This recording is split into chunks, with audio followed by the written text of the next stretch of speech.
வணக்கம் தோழர்களே, நான் சுந்தரவள்ளி. ஒரே ஒரு அறிக்கை தான் விட்டாரு ரஜினிகாந்த். விஜய்க்கு மரணடி விழுந்திருக்கிறது. பதறி போய் திணறி போய் இருக்கிறாரு. பதில் சொல்லாம ஓடி ஒளிஞ்சிட்டு இருக்காரு வழக்கம் போல. ஆனா இன்னொரு பக்கம் பாத்தீங்கன்னா தமிழ்நாடு முழுவதும் ரஜினி ரசிகர்கள் போஸ்டர் அடிச்சு ஒட்டி சும்மா மொத்தமா முடிச்சு விட்டுருக்காங்க. என்ன நடக்குது தோழர்களே? தமிழ்நாட்டிலே ஒரு ஆச்சரியப்படக்கூடிய அதிசயப்படக்கூடிய அரசியல்ல ஆனாவனாவே தெரியாத ஒரு கட்சி இருக்குன்னா அது தமிழக வெற்றி கழகம் தான். இன்னும் சொல்ல போனா ஆபத்தான கட்சி கூட. ஏன்னா எந்த ஒரு அரசியலும் தெரியல, ஆனால் கார்ப்பரேட் கிரிமினல் தனம் இருக்கு. அரசியல் தெரிஞ்சாதான் அரசியல்வாதியா இருக்கணும், அல்லது அரசியல் கத்துக்கவா செய்யணும். இதெல்லாம் தூக்கி ஓரமா வச்சுட்டு கார்ப்பரேட் கிரிமினல் மூளைய வச்சு எது நடந்தாலும் திசை திருப்புற வேலை, எது நடந்தாலும் ஆளுகிற கட்சி மேல பழி போடுற வேலை, எது நடந்தாலும் கம்முன்னு கிளம்பி போயிடுறது, அதுக்கு பொறுப்பேற்கிறது இல்ல, பழி ஏற்பது இல்லை. ஏதோ ஒரு மாதிரி போதுங்க அந்த கட்சி. ஒவ்வொரு கூட்டத்திலையும் அல்லது ஒவ்வொரு போராட்டத்திலையும் திமுகவே அவர்கள் டார்கெட் பண்ணி திட்டுவாங்க. ஏன்னா அதுதானே அவங்களை பிழைக்க வச்சிட்டு இருக்கிற ஒரே கட்சி. திமுக வச்சுதானே இந்த கட்சியை பிழைச்சிட்டு இருக்கு. அதனால டார்கெட் பண்ணி திட்டுவாங்க. அது நம்ம பார்த்துருக்கிறோம். ஆனா போற போக்குல வேணும்னே மற்ற நடிகர்களை டார்கெட் பண்றது, அசிங்கப்படுத்துறது, அவமானப்படுத்துறது. அவங்கெல்லாம் பாருங்க, நாங்கெல்லாம் பாத்தீங்களா, எங்க அண்ணன் 3000 கோடியை விட்டு வந்தாரு, 4000 கோடியை விட்டு வந்தாரு அப்படின்னு உருட்டுறது. உங்க அண்ணனை நீ உயர்த்தி பேச அது உன் இஷ்டம், அது உங்க அரசியல். ஆனா அதுக்காக உங்க அண்ணனை ஒஸ்தணுன்றதுக்காக இன்னொருத்தரை இழிவா பேசிதான் ஒஸ்தணுன்ற அவசியம் இல்லை. இந்த பேசிக்கான அரசியல் அறிவு வேணாமா? நாம என்ன நினைக்கிறோம், ஆதவர்ஜினாலோ ஃபெலிக்ஸோ பேசிட்டு இருக்காங்க நம்புறோம். இல்லை, ரஜினியை குறித்தும் அரசியலுக்கு வராத உச்சபட்ச நடிகர்கள் குறித்தும் விஜய் பேசி இருக்கிறாப்ல. அதை தொடர்ந்துதான் இவங்க பேச ஆரம்பிச்சிருக்கிறாங்க. விஜயுடைய கருத்தே அதுதாங்க. என்னன்னா விஜயும் ஃபெலிக்ஸும் பேரை சொல்லாம பேசினாங்க. ஆதவர்ஜுனா பேரையே சொல்லி பேசிட்டாப்ல. பேரை சொல்லாத வரைக்கும் நான் இல்லப்பான்னு கடந்து போனாங்க. பேரை சொன்ன பிறகு பதில் சொல்ல வேண்டிய கட்டாயத்துக்கு வந்துருவாங்க. அதுலதான் இன்னைக்கு அறிக்கை வந்திருக்கு. முதல்ல விஜய் என்ன பேசினாரு? ரிட்டையர்ட் ஆன பிறகு அடைக்கலம் தேடி அரசியலுக்கு வரல. என்னவா? ரிட்டையர்ட் ஆன பிறகு அடைக்கலம் தேடி அரசியலுக்கு வரல, படைக்கலத்தோடு அரசியலுக்கு வந்திருக்கிறேன் அப்படின்னாரு. நம்ம நேரத்தை பாருங்க, எதுங்களோட எல்லாம் மல்லு கட்ட வேண்டி இருக்குன்னு பாருங்க. தமிழ்நாட்டு அரசியல்ல மிகப்பெரிய ஜாமவான்கள் நின்று களத்துல அடிச்சு ஆடின பூமி இது. இங்கே அரை வேக்காட்டு கும்பலோட நம்ம சண்டை போட்டுட்டு இருக்கோம். பாலிடிக்ஸ்க்கு ஸ்பெல்லிங் தெரியாத கூட்டத்தோட நம்ம சண்டை போட்டுட்டு இருக்கோம். நம்ம நிலைமை எவ்வளவு பரிதாபமா இருக்குன்னு பாத்தீங்களா? என்னவா அண்ணா சொல்றாரு, அவர்லாம் வந்து ரிட்டையர்ட் ஆன பிறகு வந்தவர் இல்லையா? 50 வயசு, இன்னும் 8 வருஷத்துல ரிட்டையர்ட் ஆகிற வயசு தானே. மேபி அரசு ஊழியரா இருந்தா, ஒரு சென்ட்ரல் கவர்மெண்ட் ஊழியரா இருந்தா 10 வருஷத்துல ரிட்டையர்ட் ஆயிடுவேன். நீங்க என்ன 15 வயசுல வந்தீங்க? நான்லாம் 18 வயசுல அரசியலுக்கு வந்தேன். ஒத்த பைசா சம்பாதிக்காம இன்னைக்கு வரைக்கும் நேர்மையா ஒரு வாடகை வீட்டில் இருந்துட்டு ஒரு கம்யூனிஸ்டா அரசியல் பேசிட்டு இருக்கோம். எங்க முன்னால நிக்கவாது உங்களுக்கு தகுதி இருக்கானே? சரி, அது கிடக்கட்டும். ஆனா அவர் என்ன சொல்றாரு மற்றவர்களை பார்த்து? ரிட்டையர்ட் ஆன பிறகு அடைக்கலம் தேடி அரசியலுக்கு வந்தவன் இல்ல, படைக்கலம் கொண்டு அரசியல் வந்தேன்.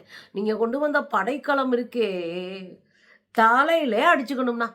ஏன்னா அது ஒரு தற்குறிப்படை. அதை வச்சு நீங்க என்ன பண்ண போறீங்க? அறிவுப்படைதான் ஒரு சமூகத்தை மாற்றியமைக்கும். அறிவுப்படைதான் ஒரு சமூகத்தின் எழுச்சிக்காக களம் காணும். அறிவுப்படைதான் அதிகாரத்திற்கு எதிராக நின்று வெல்லும். இது ஒண்ணும் பண்ணாது. ஆன்லைன்ல உட்காந்து ஸ்டேட்டஸ் போட்டுட்டு உட்கார்ந்துருக்கும், வேற ஒண்ணும் பண்ணாதுனே. ஃபெலிக்ஸ் ஒரு கூட்டத்துல போன முறை பேசுறாரு. அது என்ன சொல்றாரு?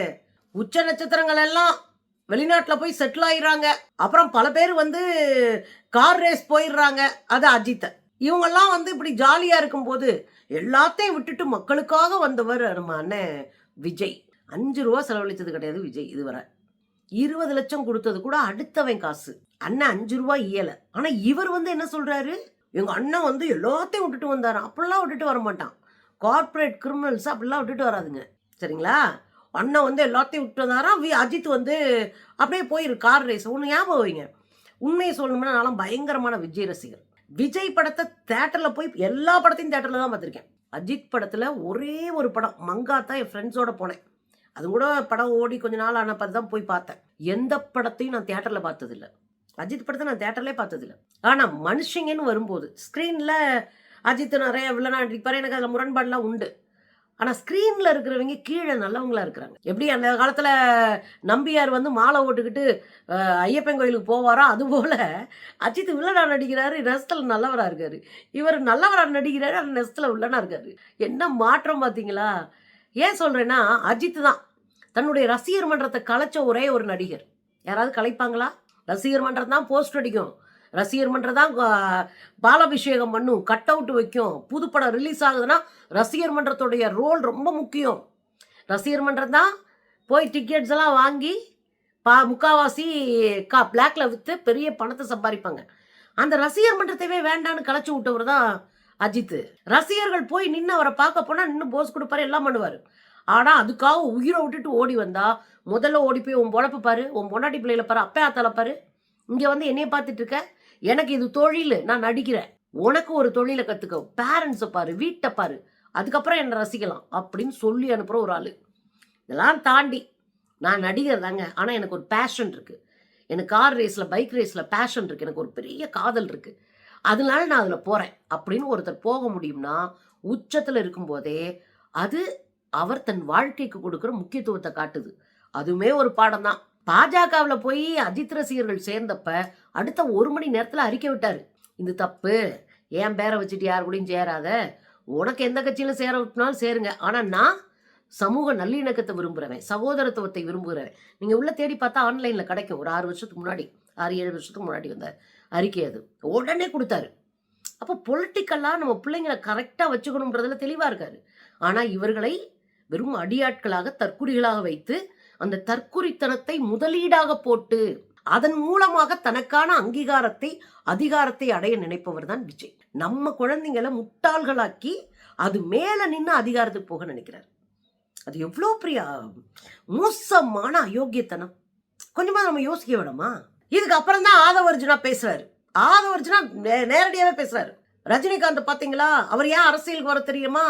திமுக அவரை மிரட்டி அரசியலுக்கு வர விடாம போயிடுச்சு, அவர் வந்து பயந்துட்டு அரசியலுக்கே வரல ரஜினி அப்படின்னு மேடையில பேசினார். இதுதான் பெரிய கொந்தளிப்பை ஏற்படுத்துச்சு. ரஜினி பயந்துகிட்டு ஓடினாருன்றது அவருடைய ரசிகர்கள் மன்றத்துல பெரிய கொந்தளிப்பை ஏற்படுத்துச்சு. முதல்ல ஒரு விஷயத்தை புரிஞ்சுக்கணும். ரஜினி 90கள்ல இருந்தே, நாங்க சின்ன பசங்களா இருக்கும் போதுல இருந்தே 90கள்ல இருந்தே அவரு அரசியலுக்கு வருவேன்னு சொல்லிட்டு இருந்தவர் ரஜினி. சரியா? ஒண்ணு. 2வது விஷயம், ரஜினி எந்த காலகட்டத்தில் சீரியஸா கட்சி பேரை அறிவிச்சு கட்சியை ரசிகர் மன்றத்தை கட்சியை ஆக்குனாரு அப்படின்னா அதிமுக பீரியட்ல. சரிங்களா? எடப்பாடி பீரியட்ல தான் சீரியஸா கட்சி ஆரம்பிக்க வெளியே வந்தார். அப்ப எங்க அதிகாரத்துல இருந்தாங்க? திமுக. திமுக எதுக்கு மிரட்டணும்? அதிகாரத்துல அவங்க இல்ல, 10 வருஷமா அதிகாரத்துல இல்ல திமுக. அப்ப அவங்க எப்படி போய் ரஜினியை மிரட்ட முடியும்? அதிகாரத்துல இல்லாத ஒரு ஆள் எப்படி போய் மிரட்டுவாங்க? எதுக்காக மிரட்டணும்? ஏன் அதிகாரத்தை நான் தக்க வச்சுக்க பாப்பனா, நான் இன்னொருத்தர வராதன்னு சொல்லிட்டு இருப்பேனா, அவங்க கேட்பாங்களா? அதிகாரத்தில் இல்லாதவங்களுடைய குரல் செல்லுபடி ஆகுமா? அப்ப இதுவே தப்பான ஒரு இது. 2வது விஷயம், ரஜினி பெரிய அளவுல அதிகாரத்துல கலைஞரும் ஜெயலலிதா அவர்களும் இருந்த போதே எதிர்த்து பேசினவரு. நம்ம பல விஷயங்கள் நீங்க ஊடகங்களை பார்த்துருப்பீங்க. ஜெயலலிதா அம்மாவெல்லாம் கடுமையா விமர்சனம் வச்சவர். உங்களுக்கு தெரியும், 96 தேர்தலுக்கு நாள் ராத்திரி ஒரு காணொளி விடுறாரு, இந்த முறை நீங்க ஜெயலலிதாவுக்கு ஓட்டு போட்டீங்கன்னா கடவுளால் கூட உங்களை காப்பாற்ற முடியாதுன்னு. சன் டிவி அதை எடுத்து போட்டுக்கிட்டே இருக்கிறாங்க. காலையில ரிசல்ட்டே மாறுது. மொத்த அடிய ஜெயலலிதா அவர்களை நொட்டாங்கல்ல ஸ்வாப் பண்ணி தூக்கி எரிஞ்சிச்சு தமிழ்நாடு. ஒரே ஒரு காணொளி. அப்பெல்லாம் யாருக்கும் பயப்படல. ஜெயலலிதா அம்மாக்கே பயப்படாம மீண்டும் அந்த அம்மா வந்தா நம்ம எப்படி இருக்க முடியும்னு நினைச்சது 96. அப்ப அவரு படத்துல உச்சபட்சமா நடிச்சிட்டு இருந்த காலகட்டம். எதை பத்தியும் கவலை இல்லாம ஒரு முதலமைச்சரை வைத்து அறிக்கை வெளியிட்டவர், காணொலி வெளியிட்டவர் அவரு. இதெல்லாம் தாண்டி பல காணொலி வந்திருக்கு. சங்கிகளவே சங்கில மிதிச்ச காணொலிலாம் இருக்கு, நீங்க தேடி பார்த்தீங்களா கிடைக்கும். இடையில சங்கிகளுடைய டார்ச்சர்ல அவர் பேசும்போது நம்மளே அவங்களை எதிர்த்து பேசியிருக்கோம். தனிப்பட்ட முறையில் இல்ல, அரசியல் கருத்தை தான் நம்ம எதிர்த்து பேசியிருக்கோம். தனிப்பட்ட முறையில் ரஜினிகாந்தை எங்களுடைய அக்கா ஒருத்தவங்க சந்திச்சிருக்கிறாங்க, சாலமன் பாப்பையா அந்த டீம்ல இருந்தவங்க. அவங்க சொல்லுவாங்க, ரஜினி அவர்களை போய் சந்திச்சோம் நாங்கள், அவர் வந்து எல்லாரும் கதவை திறந்து விட்டாரு, அவ்வளோ சிம்பிளா அவ்வளோ மரியாதையாக நடத்தினார் எங்களை. நாங்கள் டீமோட போயிருந்தோம் அவரை சந்திக்க, கதவை திறந்து விட்டாரு, எனக்கு கதவை திறந்து விட்டாருன்னு அந்த அக்கா சொல்லுவாங்க. அப்போ ஒரு மனுஷன் இவ்வளோ உச்சத்துக்கு போனாலும் எளிமையான மனுஷன், அதில் நமக்கு மாற்று கருத்து இல்லை. அவருக்கு பின்னாடி எடப்பாடி காலத்துல பேசின அரசியல்ல நமக்கு முற்றிலும் மாறுபாடு உண்டு. ஆன்மீக அரசியல் நமக்கு உடன்பாடே கிடையாது. அரசியலுக்கும் ஆன்மீகம் சம்மந்தமே கிடையாது. உடன்படுத்தவே கூடாதுன்றதுல நம்ம என்ன அடிச்சோம்னு வச்சுக்கோங்களேன். ஆனா இன்னைக்கு ஆதவர்ஜுனா போன்ற அரைவேக்காடுகள் ரஜினி மேல அவதூறுகளை பரப்பினோடனே பொறுமையா நிதானமா ஒரு அறிக்கை வெளியிட்டிருக்காரு. அது என்னவா? இது உண்மைக்கு மாறான பொய். இது உண்மை கிடையாது, இது ஒரு பொய், இது ஒரு அவதூறு. இது உண்மைக்கு மாறான பொய் மட்டும் இல்லை, இது ஒரு அவதூறு. நீங்க ஒரு பொய்யை பிரச்சாரம் பண்ணிட்டு இருக்கீங்க. அவங்க எல்லாத்தையுமே அவதூறு தான் கிளப்புவாங்க. இதெல்லாம் தாண்டி நிறைய பேருக்கு நன்றி சொல்லியிருக்கிறார். எல்லா அரசியல் கட்சி தலைவர்களுக்கும் யாரெல்லாம் ரஜினிக்கு சப்போர்ட் பண்ணி பேசுறாங்களோ அவங்களுக்கெல்லாம் நன்றி தெரிவிச்சுட்டு அடுத்ததா ஒரு வார்த்தை சொல்லியிருக்கிறார். அதான் ரொம்ப முக்கியம். காலம் பேசாது, ஆனால் காத்திருந்து பதில் சொல்லும். என்னவா? காலம் உடனே ரியாக்ட் எல்லாம் பண்ணாதிய, காலம் ரியாக்ட் பண்ணாது. ஆனா வெயிட் பண்ணி உன்னை பொழந்து விட்டுரும். உனக்கு பதில் சொன்னா நீ தாங்க மாட்ட அப்படின்னுவாரு. காலத்தின் மீது எல்லோருக்கும் ஒரு அச்சம் இருக்கணும். ஒருத்தனை மேலே கொண்டு போகும், ஒருத்தனை கீழே கொண்டு வரும் காலம். எப்போதுமே நல்லவங்களை காலம் கைவிடாது. இப்படி பல விஷயங்களை நம்ம முன்னோர்கள் சொல்லியிருக்கிறாங்க. அது ஒரு ஆன்மீகவாதியா காலத்தின் மீது நம்பிக்கை வைத்து பேசுகிறேன். எனக்குமே காலத்தின் மேலே நம்பிக்கை இருக்குது. நான் சொல்கிற காலம் டைம், அது ஓடிக்கிட்டே இருக்கும். நம்ம பின்னாடி துரத்திக்கிட்டே இருப்போம். நேர்மையாக இருக்கிறவன் அடித்து நின்று ஜெயிப்பான். அந்த காலம் நேர்மையற்றவர்களை தூக்கி எறியும், போயிட்டே இருப்பான். நம்ம பார்க்குறது உண்டு இல்லை? அதுதான் அவர் சொல்கிறாருங்க. பார், காலம் பேசாது, உட்காந்தவனுக்குள்ளோட ஒன்றும் சொல்லிகிட்டே இருக்க வேண்டிய அவசியம் இல்லை. காலம் பேசாது, ஆனால் காத்திருந்து பதில் தரும். பதில் தரும்ன்றது அல்லது காத்திருந்து பதில் சொல்லுன்றதோ உனக்கு பதிலடி கிடைக்கும்டி அப்படின்ற அர்த்தம்.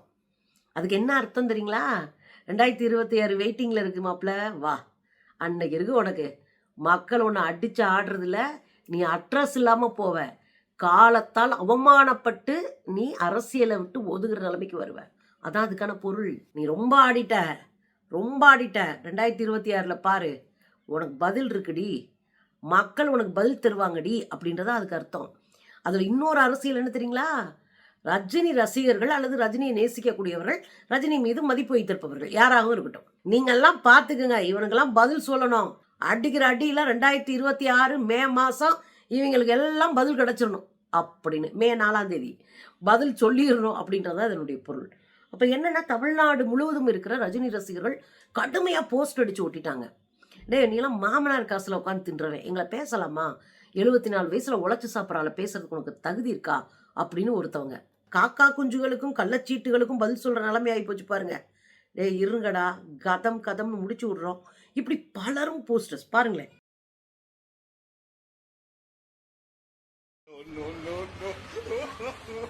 பார்த்தீங்களா? நீங்கள் நேர்மையான அரசியலை சொல்லி, அதிகாரத்தில் இருப்பவர்கள் செய்கிற தவறுகளை சொல்லி மக்கள்கிட்ட ஓட்டு கேட்டீங்கன்னா அது நேர்மையான அரசியல். நீங்கள் அரசியலை கற்றுக்கிட்டு இருக்கீங்கன்னு அர்த்தம். ஆனால் நீங்கள் அதெல்லாம் செய்யாமல் ஒரு கட்சியை ட்ரிகர் பண்ணி அல்லது தனி மனிதர்களை கோபத்தை மூட்டி, எரிச்சலை மூட்டி, அவங்க வாயில் வர்ற வார்த்தைகளை வைத்து அரசியல் பண்ணணும்னா இதுக்கு பேர் சில்லறை அரசியல். நேர்மையான அரசியல் அதிகாரத்துக்கு எதிராக களத்தில் நின்று அடிச்சு ஆடி ஓட விடுறது. அது நீ யாருக்கு எதிராகவும் பண்ணு, அது அரசியல். ஆனால் தனிப்பட்ட ஒருத்தரை ட்ரிகர் பண்ணி கோவப்பட்டு மூட்டி அவரை அசிங்கப்படுத்தி அவமானப்படுத்தி அவருடைய நேர்மையை அவருடைய வலிமையை கேள்விக்குள்ளாக்கி அதில் கைதட்டு வாங்கி அதில் நீ ஒரு அரசியல் பண்ணணும்னா இது தமிழ்நாடுன்றதை மறந்துட்டீங்க மிஸ்டர் ராதவ். அப்புறம் அண்ணா, வழக்கம் போல் போர்வை நல்லா இழுத்து பொத்தி தூங்கணும், காதில் கூட எதுவும் விழுந்துடக்கூடாது. நீங்கள்லாம் முதலமைச்சர் ஆகணும்னு கனவு காண்றீங்க. இது தமிழ்நாடுங்க.